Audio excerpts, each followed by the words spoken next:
Kung pinag-iisipan mong bilhin ang Tecno Camon 50 Ultra 5G, baka eto na yung part na kailangan mong marinig bago ka mag-check out. Normally, nasa around 18K yung phone na to, pero habang ginagawa at in-upload ko tong video, nasa around 16K siya dahil sa sale. So obviously, mas nakakainganyo siya ngayon, kaya iisa-isahin natin yung mga bagay na dapat mong tingnan bago ka mag-decide.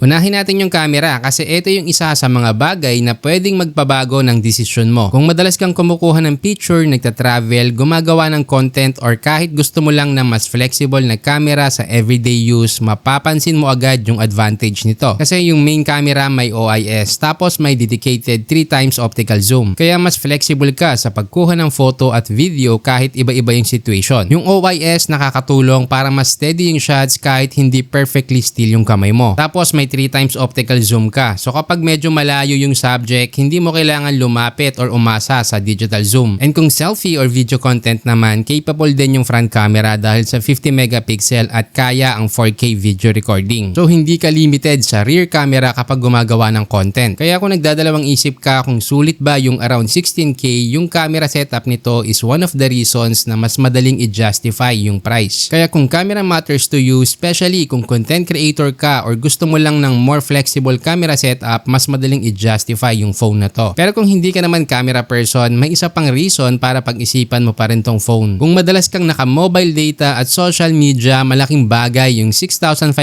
mAh battery ng Camon 50 Ultra. Sa madaling salita, mas may allowance ka kapag ginagamit mo throughout the day. Especially kung heavy user ka or madalas kang nasa labas. And may 45 watts charging din, so kapag kailangan mo na mag-charge, hindi naman totally mabagal. Pero tandaan natin yung part na to dahil babalikan natin siya mamaya. Tapos andyan din naman yung display na halos bawat gamit mo ng phone dito ka nakatingin. Whether Facebook, YouTube o social media, screen yung nakikita mo almost the entire day. So kung gagastos ka ng around 16,000 pesos, obviously gusto mo rin ng display na enjoyable gamitin. The Camon 50 Ultra comes with a 1.5K AMOLED display and up to 144Hz. May Gorilla Glass Victus 2 protection din, plus may IP69K dust and water resistance. Sa actual use, hindi mo naman kailangan maging expert sa display. Ang mapapansin mo is smooth yung scrolling. Maganda yung viewing experience kapag nanonood, and AMOLED gives you that deeper contrast na mas bagay sa video at photo. Then yung added protection, bonus siya kung hindi ka naman sobrang ingat gumamit ng phone. Hindi naman ibig sabihin na hindi mababasag, pero mas reassuring na may extra protection against everyday situations. So kung gusto mo ng phone na komportable gamitin everyday habang may added protection, another point to. Now, ito yung reason kung bakit hindi ko sasabihing automatic buy na siya just because nasa 16K ngayon. Imagine, heavy user ka, malaki yung battery, ginagamit mo buong araw, then suddenly lobat ka na and kailangan mong umalis. Gusto mo sana ng mabilis ang charge. The Camon 50 Ultra supports 45 watts charging. Okay siya, pero considering na 6,500